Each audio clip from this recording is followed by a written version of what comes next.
Minggu lalu kita sudah bicara tentang bagaimana hubungan orang percaya dengan Tuhan. Hari ini kita bicara tentang hubungan orang percaya dengan sesamanya. Terdapat dari Kolose 4 ayat 5 sampai dengan ayat yang ke-6, cuma 2 ayat, tapi ini bagian yang sangat padat ya. Sehingga saya akan membahasnya secara lebih cepat pada pagi hari ini. Hubungan orang Kristen dengan sesamanya, mari kita baca Kolose 4 ayat 5 sampai dengan ayat 6. Saya baca ayat 5, nanti Bapak Ibu ayat yang ke-6. Hiduplah dengan penuh hikmat terhadap orang-orang luar. Pergunakanlah waktu yang ada. 1, 2, 3. Hendaklah kata-katamu senantiasa penuh kasih, jangan lambat, sehingga kamu tahu bagaimana kamu harus memberi jawab kepada setiap orang. Jadi kalau kita bicara tentang sikap hidup orang percaya di tengah-tengah dunia ini, maka ada sikap yang perlu kita perhatikan sebagai orang percaya. Karena kita bukan hanya hidup sendiri, tapi kita hidup dalam hubungan dengan orang lain, dengan sesama kita. Mulai dari rumah kita, lalu pekerjaan kita, lalu orang lain, tempat lingkungan pelayanan, dan orang lain di luar sana yang belum mengenal Tuhan. Maka dikatakan, hiduplah dengan penuh hikmat terhadap orang-orang luar. Pergunakanlah waktu yang ada, hendaklah kata-katamu senantiasa penuh kasih, jangan hambar, sehingga kamu tahu bagaimana kamu harus memberi jawab kepada setiap orang. Nah ini yang pertama, kita diminta untuk hidup dengan penuh hikmat ya. Apa itu hidup dengan penuh hikmat terhadap orang-orang luar? Ayat yang ke-5a. Jadi kata hiduplah itu berarti bersikaplah, berlakulah, berjalanlah dalam hikmat. Nah, hikmat ini tentu bukan hikmat duniawi ya, tapi hikmat yang kita peroleh daripada Tuhan. Bagaimana kita memperoleh hikmat daripada Tuhan? Tidak kucuk-kucuk jatuh tiba-tiba langsung ke otak kita ya, sehingga kita penuh dengan hikmat. Sama seperti Salomo, dia tidak minta kekayaan, sesuatu yang luar biasa dalam dunia ini, tapi dia minta apa? Hikmat kepada Tuhan. Karena hikmat itulah yang menolong dia untuk menjalani kehidupan, bahkan waktu dia memimpin kerajaan Israel. Jadi seseorang diminta bukan hanya menjalani hidupnya dalam dunia ini dengan cara duniawi atau dengan cara biasa saja, tetapi orang tersebut diminta secara aktif bertindak dengan hikmat yang ia terima daripada Tuhan. Nah, hikmat itu berarti Sofia ya. Nah, itu bagusnya nama Sofia, anak perempuan misalnya. Itu berarti bahwa bijaksana, berpengertian, punya kecerdasan, hikmat, pengetahuan daripada Tuhan. Jadi Sofia itu menunjukkan bahwa orang itu memang punya suatu hikmat. Nah, hikmat ini sangat kita perlukan, terutama ketika kita menjalani kehidupan dalam dunia ini. Ya memang kita lihat bahwa dunia ini sangat berlawanan dengan kehendak Tuhan ya. Kemarin saya lihat di media sosial tentang bagaimana ada gereja LGBTs di daerah Filipina. Orang kalau tidak mempunyai hikmat daripada Tuhan, bahwa menganggap, wah ini gereja juga ternyata ya, oh masuk orang di sana. Kita udah tahu LGBTs ya, orang-orang yang punya kelainan secara seksual, dan memahami bahwa oh itu sesuatu yang wajar, padahal Tuhan menciptakan manusia pria wanita. Dan yang kita diminta oleh Tuhan mengambil tulang rusuk ya, sebagai bagian daripada penolong. Lawan jenis bukan sesama jenis. Jadi hati-hati kalau ada di antara kita yang mempunyai hubungan dengan sesama jenis ya, itu berbahaya sekali karena berlawanan dengan kehendak Tuhan. Tapi orang LGBTs itu memaklumi bahwa ya kita sama-sama di hadapan Tuhan, berkata bahwa itu bukan kehendak dia, itu seakan-akan Tuhan membuat mereka seperti itu. Padahal itu sangat berlawanan. Nah, belum lagi pemahaman-pemahaman yang lain yang coba dimasukkan dunia ini, sehingga sepertinya penuh dengan hikmat, pembelaan, tapi itu hikmat atau cara-cara manusia. Jadi hikmat yang kita miliki ini kita terima daripada Tuhan. Nggak mungkin kucuk-kucuk datang, tapi hikmat itu Kita terima karena kita dekat dengan Tuhan, ketika kita mau belajar firman Tuhan, ketika kita memang sungguh-sungguh mau Tuhan mencurahkan hikmat-Nya. Ingat dikatakan dalam Amsal 1 ayat 7, takut akan Tuhan itu adalah permulaan hikmat dan pengetahuan. Jadi takut itu menghormati Tuhan, dekat dengan Tuhan, mau mendengarkan setiap apa yang Tuhan sampaikan. Itu adalah permulaan daripada hikmat dan pengetahuan. Permulaan ya. Tapi kalau kita terus ada di dalamnya, maka ditambah-tambahkanlah hikmat yang kita miliki. Jadi orang percaya yang diminta untuk memiliki hikmat daripada Tuhan, supaya kita memiliki gaya hidup, cara hidup, bahkan integritas perilaku yang berbeda dengan dunia ini. Jadi kita memang diminta untuk berbeda. Kita harus berani tampil beda, karena memang firman Tuhan mengukir kita supaya kita berbeda. Kenapa? Karena kehadiran kita di dunia ini menjadi kesaksian. Jadi di mana perbuatan kita itu menjadi berkat, sehingga Paulus berkata bahwa hidup kita ini seperti surat yang terbuka yang dibaca oleh semua orang. Ya mungkin dalam rumah kita orang sudah terbiasa melihat hidup kita, tapi orang luar akan tahu siapa kita yang sesungguhnya. Maka kita ini akan terlihat oleh orang lain. Berhati-hatilah dalam perbuatan kita, gaya hidup kita, integritas kita, itu dipertaruhkan dalam dunia ini. Jadi orang berhikmat mampu mengendalikan diri, menggunakan akal budi pengetahuannya, mampu mengambil keputusan yang tepat dalam kehidupannya. Nah, sehingga misalnya orang memilih pasangan, ya itu harus merupakan hikmat ya, keputusan yang tepat. Misalnya kalau dia berharap suatu saat suaminya tidak merokok, maka waktu pacaran kalau sudah melihat merokok, kita tidak bisa berharap dia tiba-tiba berhenti merokok, ya kan? Waktu sudah menikah, biasa kalau orang pacaran itu tampilannya mengesankan ya, karena promosi ya. Dia begitu baik. Tapi ketika sudah menikah, kelihatan semua. Ya tanya dengan Pak Satria kan. Jadi kelihatan semua ya. Kita udah nggak lagi pakai casing-casing ya. Harusnya HP-nya Samsung, jadi casingnya iPhone misalnya ya kan, supaya terlihat keren. Udah nggak bisa. Udah ketahuan kok bahwa itu mungkin Samsung atau Infinix atau Vivo. Udah kelihatan. Artinya bahwa hikmat itu menolong kita mengukur ya, memberi keputusan. Jadi kita nggak bisa berharap orang itu kemudian nanti akan berubah. Kalau dia pemabuk, kalau dia seorang yang memukul orang lain kasar, yakinlah bahwa itu menjadi sikap hidupnya.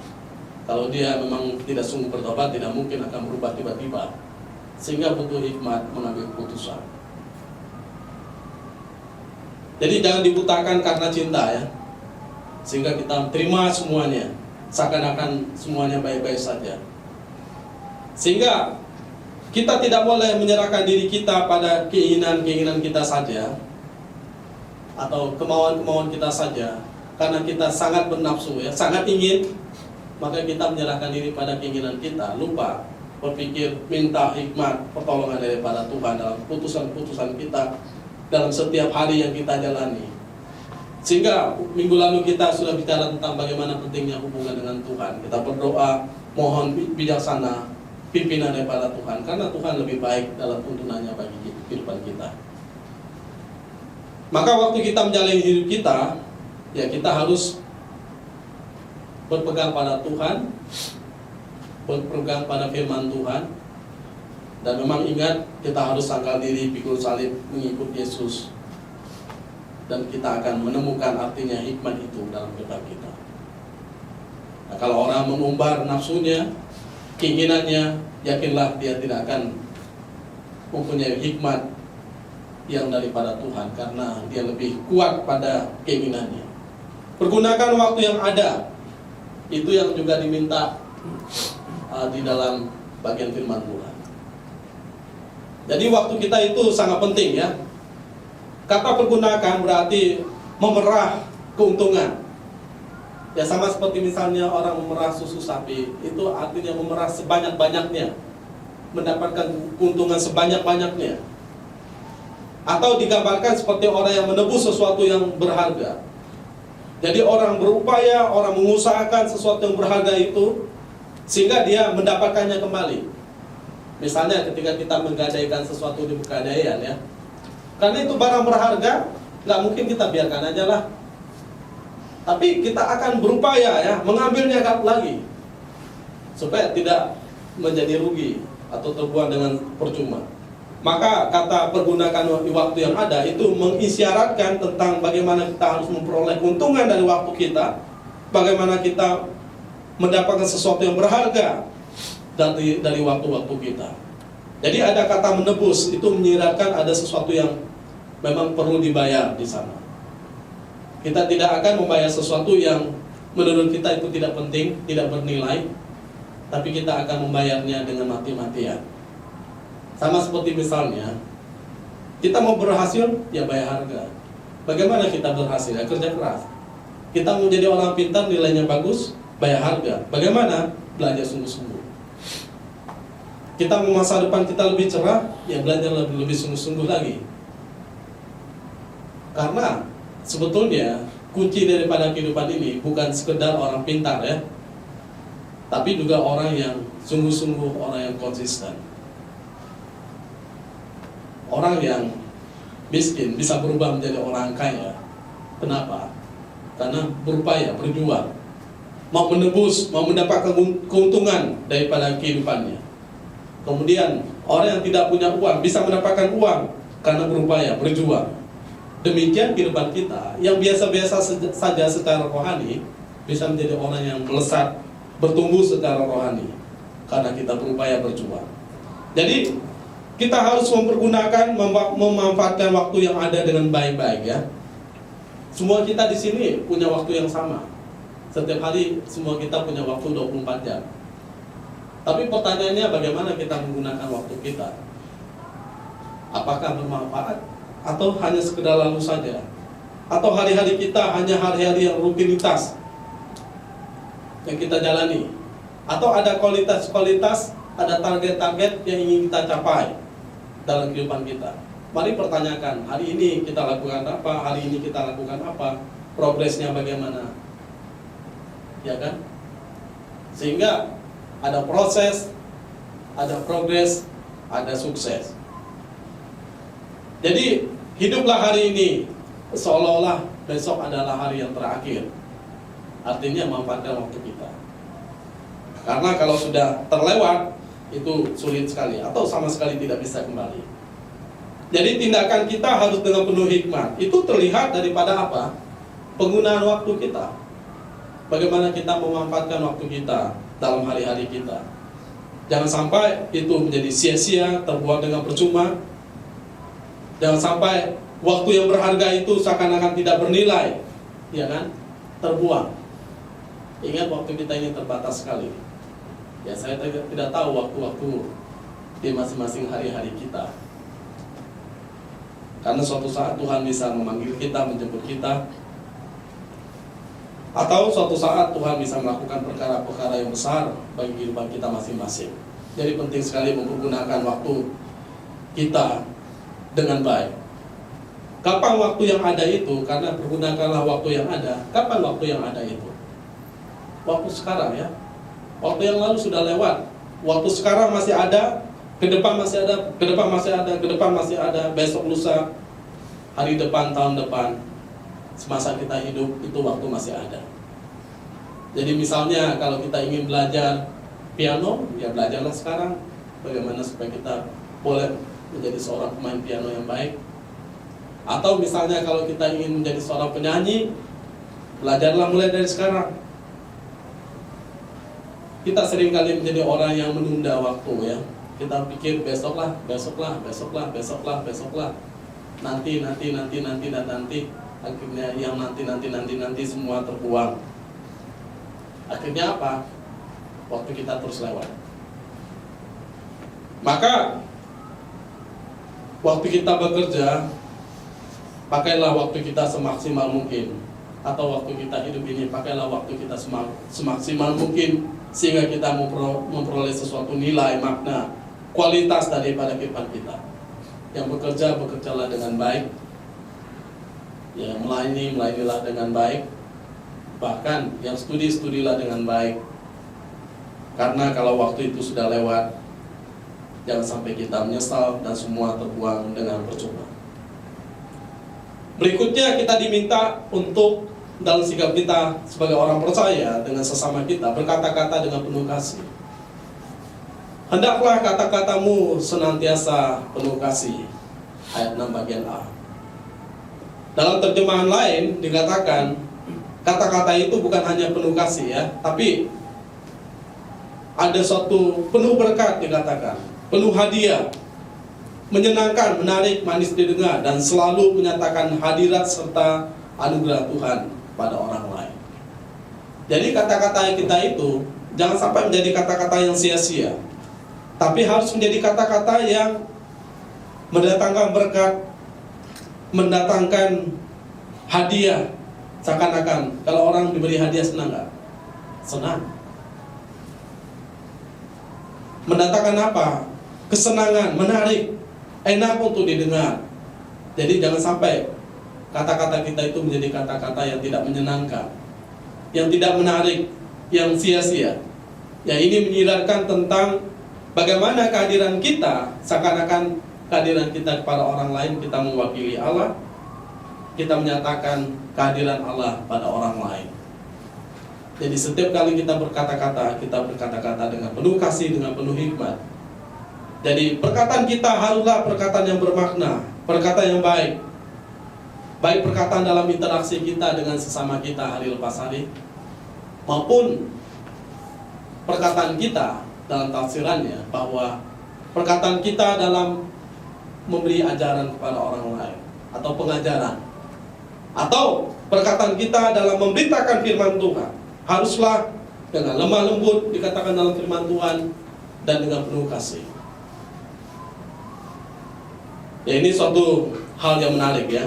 Jadi sebagai orang Kristen kita tidak boleh menggunakan kata-kata kita dengan sembarangan.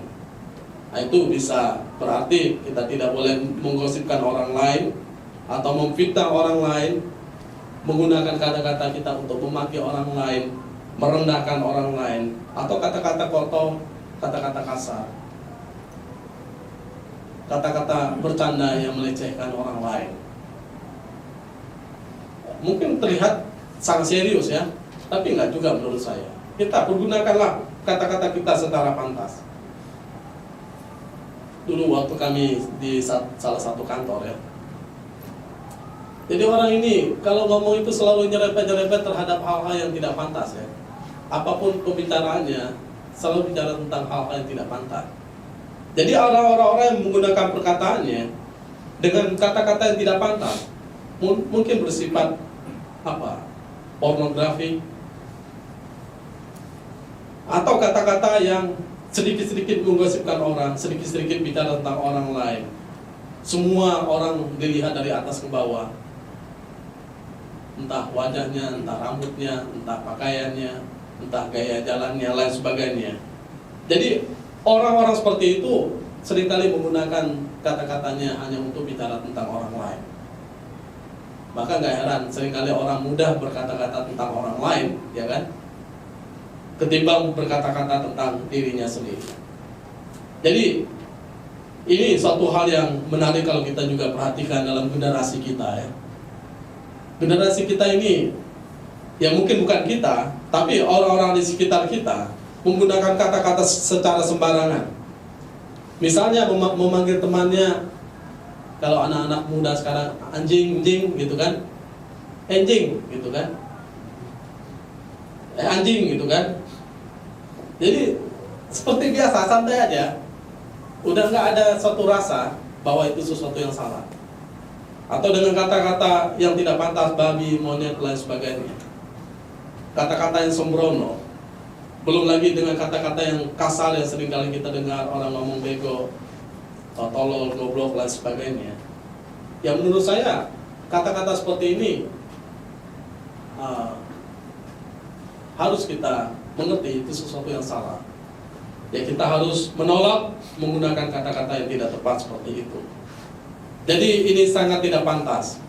Apalagi kalau kita bicara tentang interaksi hari-hari kita, interaksi orang di dunia media sosial, apalagi misalnya dalam ruang lingkup kita sebagai orang percaya, ini sangat tidak pantas ya. Itu tidak membangun, itu tidak dengan penuh kasih.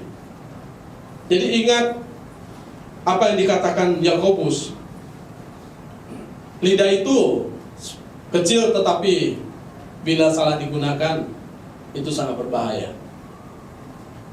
Ia bisa membakar sebuah hutan, artinya itu sangat mengerikan, itu bisa menimbulkan kerusakan, masalah, bahkan menyebabkan sesuatu yang tidak pantas bagi kehidupan manusia. Ini kalau kita lihat lidah kita kecil sekali, tapi sekali keluar itu bisa membangun orang lain, bisa menghibur orang lain. Tapi kalau salah digunakan bisa menjatuhkan orang lain, bisa membuat orang sakit hati. Ingat apa yang dikatakan dalam bagian ini, itu menunjukkan kepada kita betapa pentingnya lidah kita untuk kita pakai dengan baik. Jadi pakailah lidah kita ini untuk membangun, untuk menghibur, untuk menguatkan, mengobati, memberkati. Dan pakailah lidah kita itu untuk memberi kekuatan kepada orang lain. Jangan sampai lidah kita pakai untuk menimbulkan penderitaan, kehancuran, masalah pada orang lain. Ya, ini dalam hal ini saya pun belajar bahwa kita hati-hati menggunakan lidah kita. Kata orang, lidah itu tak bertulang ya. Memang tidak kelihatan kasat mata apa yang kita ucapkan ini, tapi waktu masuk ke dalam telinga orang lain, itu bisa masuk ke dalam hati, itu bisa mempengaruhi kehidupan orang lain. Itu bisa menjadi sesuatu yang mencambuk, mengubah, mengobati, memberi motivasi, tapi itu bisa membuat seseorang dijatuhkan, bahkan membuat orang sangat depresi, frustasi terhadap kehidupan. Jadi kata-kata kita perlu kita sampaikan dengan baik, karena kata-kata itu mencerminkan kualitas diri kita, siapa diri kita, apa sebenarnya yang ada dalam lubuk hati kita. Kalau orang misalnya ngomongnya pahit, berarti kehidupannya penuh dengan kepahitan ya. Kalau orang itu ngomongnya toksik ya, istilah sekarang ini, artinya hidupnya penuh dengan masalah. Kalau ngomongnya sembarangan, berarti dia bukan tipe orang yang berpikir dulu baru berbicara. Ada tipe orang yang ngomong dulu, baru sadar itu salah, atau nggak sadar sama sekali. Artinya apa yang diucapkan nggak dipikir dulu. Artinya apa? Tidak menggunakan hikmat daripada Tuhan. Jadi pikirkan apa yang kita mau ucapkan, sehingga nggak menghancurkan orang lain. Karena banyak keluarga yang hancur, bahkan hubungan yang hancur. Jangan salah juga, ada gereja yang hancur hanya karena perkataan ya. Pekerjaan hancur, bisnis hancur hanya karena perkataan yang tidak tepat. Jadi kata-kata yang penuh kasih ini sangat menolong orang untuk berkata-kata dengan tepat. Ya, kalau kita lihat Tuhan Yesus perkataannya penuh dengan kekuatan, menghibur, memberi nasihat, bahkan menolong orang untuk datang pada Dia dan bertobat. Kata-kata kita jangan sampai menjadi kata-kata yang hambar. Jangan hambar, ayat yang ke-6 bagian B. Perkataan seseorang harus seperti makanan yang dibumbui garam, memiliki rasa yang enak atau nikmat. Jadi ketika orang dengar, orang ingin dengar lagi. Jangan sampai hambar, membuat orang rasa tawar. Ingat apa yang dikatakan oleh Tuhan Yesus kalau kita lihat dalam Matius 5 ayat 13. Kamu adalah garam dunia. Jika garam itu menjadi tawar, dengan apakah dia diasinkan? Tidak ada gunanya lagi selain dibuang dan diinjak orang. Ini gambarannya apa? Perkataan kita itu seperti apa? Seperti garam. Kalau garam menjadi tawar, dikatakan kalau itu sudah tawar, udah nggak bisa diasinkan. Apa? Dibuang, diinjak. Orang abaikan. Orang menganggap itu sesuatu yang lalu saja. Orang remeh terhadap apa yang kita katakan. Jadi dengan kata lain, perkataan kita sudah tidak ada kuasanya. Perkataan kita sudah tidak ada reputasinya. Ya, orang sudah tahu setiap kali kita berkata-kata, kata-kata kita sudah tidak bisa dipegang. Ya kan? Ada orang berjanji jam segini tapi nggak datang jam segitu. Artinya apa? Tidak bisa dipegang. Ada orang janji, Pak, nanti kita ini. Ya buktinya tidak bisa karena tidak ada kenyataannya. Jadi kita bukan hanya bicara tentang mampu berkata-kata. Jadi kata-kata kita itu menjadi sesuatu orang pegang, yang orang lihat integritasnya. Jadi perkataan itu sebelum kita mengucapkannya lebih baik kita berpikir dulu. Misalnya berjanji bertemu dengan orang lain, atau berjanji mau memberi sesuatu kepada orang lain. Kalau kita belum siap, lebih baik tidak membicarakan itu. Karena jangan sampai perkataan kita menjadi perkataan yang tawar, yang tidak ada rasanya, tidak lagi orang gubris. Jadi garam jika tawar maka tidak ada artinya. Perkataan kita harus menyenangkan hati, membangkitkan motivasi, harapan, membawa damai, membangun orang lain, menguatkan hati orang lain. Itu dalam Efesus 4 ayat 29 bagian B. Jadi perkataan kita jangan membuat orang lain menjadi tawar hati, jangan membuat orang lain kehilangan harapan, semangat, daya juang dalam hidupnya. Biasanya kalau kita orang-orang yang dari daerah ya, seringkali dulu saya dengar, nggak mungkin lah dia berhasil, orang tuanya biasa-biasa saja. Jadi ada orang-orang yang menggunakan kata-kata seperti itu, tidak membangkitkan semangat. Nggak mungkin lah dia tinggi, orang tuanya pendek, gitu kan? Nggak mungkin lah dia, nggak mungkin. Nah, itu orang-orang yang membuat tawar hati. Maka pergaulan kita dengan orang-orang yang tepat itu sangat menolong kita untuk bertumbuh ya. Orang-orang yang mempunyai perkataan yang baik, yang mendorong kita, yang menghibur kita, yang menguatkan kita. Jadi berkata-katalah dengan tidak sembarangan, dengan tidak sia-sia. Berkata-katalah dengan suatu kualitas.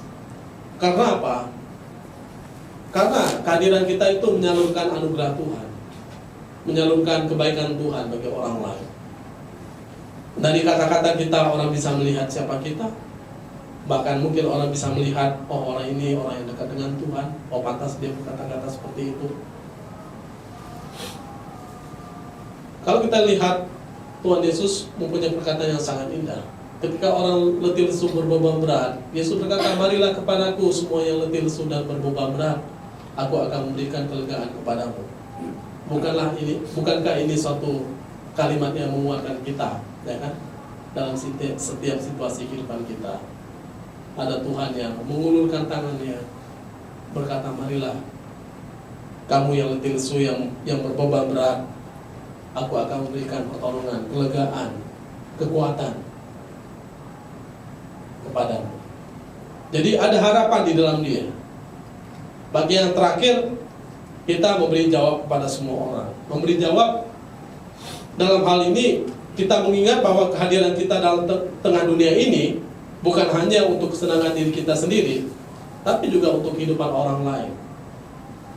Kalau saya mau katakan bahwa memberi jawab berarti kita menjadi sumber yang memberi suatu jawaban kepada orang lain. Misalnya ada orang yang berkata, wah saya mengalami masalah. Ya baiklah kita menjadi orang yang memberi jawab dengan memberi telinga kita untuk mendengar apa yang menjadi keluh kesah hati ini. Jadi bukan berkata, itu karena kamu ini, kamu begini sih, atau lain sebagainya. Jadi kita memberi jawab, kita mendengar, bahkan mungkin kita memberi nasihat-nasihat yang baik yang menolong dia untuk berbijak dalam hidupnya. Atau memberikan sesuatu, dia rasa sesuatu yang kurang ketika dia keluh kesah. Dalam Yakobus dikatakan kalau ada seorang yang kekurangan dan kemudian kita bisa memberi kepada dia, ya berilah. Itu memberi jawab ya. Satu sisi memang kita tahu bahwa Tuhan adalah sumber jawab yang sempurna, tapi ingat kehadiran kita bisa menjadi saluran berkat, jawaban bagi orang lain. Jadi kalau ada orang yang membutuhkan pertolongan kita, jadilah jawaban bagi kehidupan mereka. Jadi kita hadir menjadi berkat. Ingat, garam dan terang, mewartakan kasih Tuhan. Memberi jawab juga bisa berarti bahwa ketika orang mempertanyakan tentang iman kita ya. Jadi kita bukan hanya mempunyai iman pada diri kita miliki sendiri, atau kita hanya punya iman waktu kita ada dalam gereja, tetapi ketika kita di tengah dunia ini, kita memberi jawab, menyatakan iman kita kepada dunia. Apalagi ketika ada orang menanyakan tentang keimanan kita, jangan kita malu menyampaikan tentang, mungkin orang bertanya tentang Yesus, jangan malu kita bicara tentang Yesus kepada orang lain. Hal-hal yang sederhana, misalnya kita berdoa di depan umum, jangan malu. Apalagi sesama orang percaya, jangan malu. Jangan malu memberikan jawaban atau melakukan hal-hal yang baik, yang benar, sebagai ekspresi percaya kita kepada Tuhan. Bersaksilah melalui kehidupan kita ya. Wartakanlah kasih Tuhan. Jadi kita tahu bahwa ketika ada orang mungkin bertanya tentang iman kita, kita memberikan jawaban kepada mereka. Meskipun jawaban kita terbatas, pasti Tuhan menolong kita. Saya ingat dulu waktu di salah satu gereja tempat kami dulu melayani, ibu-ibu sederhana hanya mengundang orang ke gereja karena dia rajin ke gereja. Dia bisa membawa banyak orang datang kepada Tuhan. Meskipun orang-orang yang diajak sebelumnya bukan orang yang kenal Tuhan ya. Tapi waktu diajak, Pak, saya nggak bisa lakukan banyak hal, saya bisa ajak orang datang ke gereja. Lalu dia berdoa kepada mereka, untuk mereka. Ya kita tahu bahwa yang urusan kita adalah memberi jawab dengan kemampuan kita. Tetapi kita tahu ada Roh Kudus yang berbicara ya. Entah secara pribadi, bisa dalam mimpi, dalam situasi kehidupan dia. Entah mungkin ada kata-kata kita yang terucap yang sangat menguatkan dia. Roh Kudus yang bekerja di luar apa yang kita mampu. Jadi Tuhan yang membukakan hati mereka. Urusan kita adalah menyampaikan hal yang benar tentang iman kita di hadapan Tuhan. Tidak semua kita dipanggil sebagai penginjil atau pengkhotbah, tapi kita dipanggil untuk bersaksi tentang iman kita kepada dunia ini. Jadi jangan malu, jangan takut bersaksi tentang iman kita. Berikanlah jawaban. Yang mungkin kita bisa memberi jawaban kepada orang di rumah kita, di kantor kita, dimanapun kita berada dengan teman-teman kita. Jadi bersaksi tentang Tuhan adalah suatu kesempatan yang istimewa dan berharga. Ingat, bayangkan kalau ada satu jiwa yang diselamatkan, itu sangat mendatangkan sukacita di dalam kerajaan surga. Ya maka kita bersyukur kalau kita sudah boleh percaya. Tapi kalau ada orang lain yang bertanya tentang iman Kristen, kita pun bisa memberi jawab kepada mereka tentang iman kita. Maka dalam hal ini kita sungguh melihat tentang apa yang penting ya, hubungan kita dengan orang lain. Dan itu yang Tuhan inginkan dalam kehidupan kita. Mari kita berdoa.